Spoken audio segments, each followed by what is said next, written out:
down in the at court. What happened? American Idol threw me in jail for trespassing. Why were you trespassing? I had first gone there. I didn't even know they were going to be in town. I just got back from the New York auditions, and I live here. And they first followed me over to the West End Hotel and threatened me. And they saw me get off a megabus with my friends. And I told them that I was okay. I'm not going to come down to audition. I said I will come down to support my friend. And I needed this wristband right here. And they didn't care. They just, I don't know. I can't explain because I'm not the sheriff, but I got thrown in jail. I was there for 5 days. I mean, plenty of people came down for American Idol, right? Whether to watch or to participate. Yes. They knew you and they saw you coming. Why are you on American Idol's radar, not in a good way?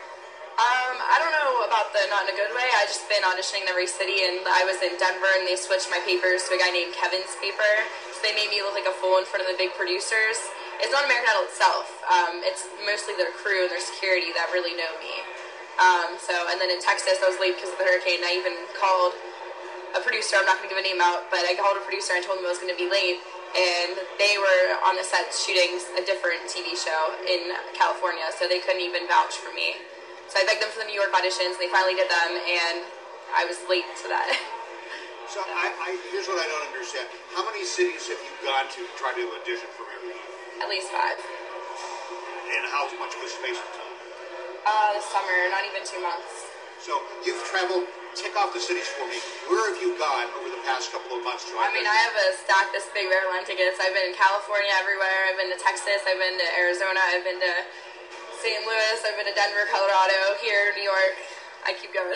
And when you heard they were coming here, you probably thought, oh, my hometown, it's going to be easy. Yeah, I just got back from California, and I just heard about it. I was actually on tour with my friend's band, and they usually don't have the real auditions here. They send one person, the radio stations, to go to the audition city, so that's what I thought it was going to be, and I found out they were actually, I was ecstatic, because it's so easy. I don't have to spend a lot of money.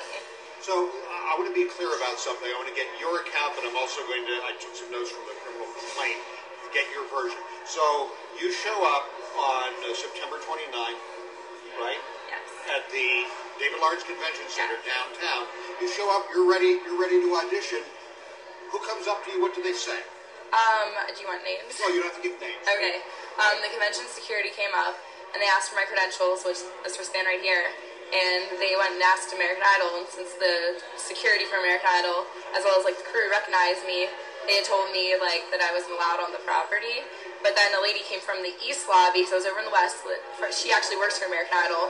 I believe her name's Maggie, but she's been there for a while. She came over, she said, you're not trespassing. She said, let me go upstairs and get the right people to, come down here and get everything situated. And as soon as she went upstairs, they arrested me before. And they've gotten me on TV, they've gotten me on camera at every city but here whenever I got arrested, because they don't want people to know what they're like.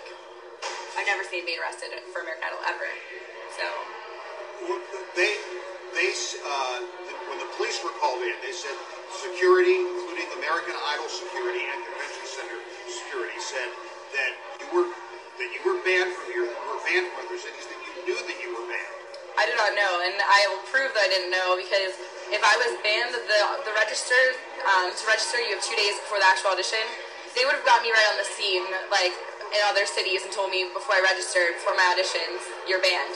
But I mean, someone called the cops on you.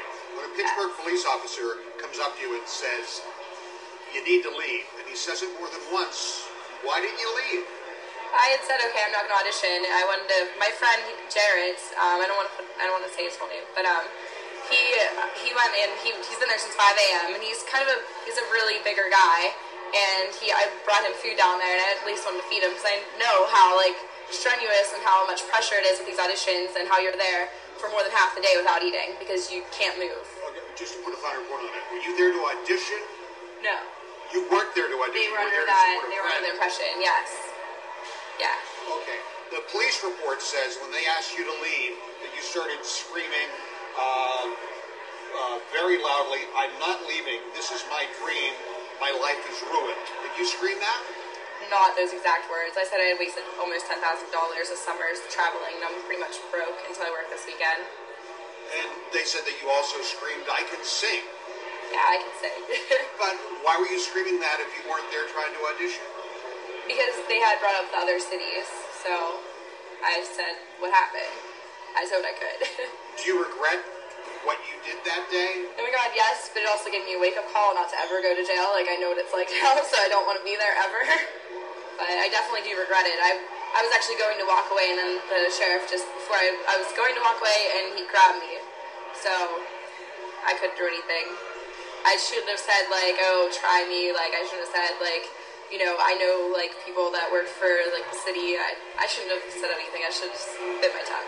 So, your hearing's been put off. When you do come back here and come before a judge here, not an American Idol judge, but a court judge, what are you going to tell the judge? Exactly what happened. I have nothing to hide. If I have to, I'm taking this into civil after, and I'm going to get the convention center tapes from where it happened in the West Lobby. I'm going to get a subpoena for it. So, that's not for another couple months. You'll see me again. So, bottom line, you regret in some ways the way that you handled it, but you don't feel you broke the law? I think I broke the law, but I mean, I technically, like, have a very, very good argument for it. I was getting ready to leave. The only thing that really get me on is trespassing, and I was getting ready to leave, and American Idol was, like, they were off duty, the sheriff and everybody, and they were pretty much underneath American Idol's control. Not, like, control, but they were going by their orders, and the lady went upstairs to actually get somebody else to come down and say I was okay, and they took me before she could even come back. So, are you going to try to audition or show up at an American Idol event again? Not unless they put me in the top 10, because I had wasted too much money on this, so no. So you're not going after American Idol again, but if you give it up on show business? I made The Voice, so I'm doing The Voice callbacks. I think it's going to be better anyways. Christina Aguilera is from here, so I'd like to compare myself to her, and I love her.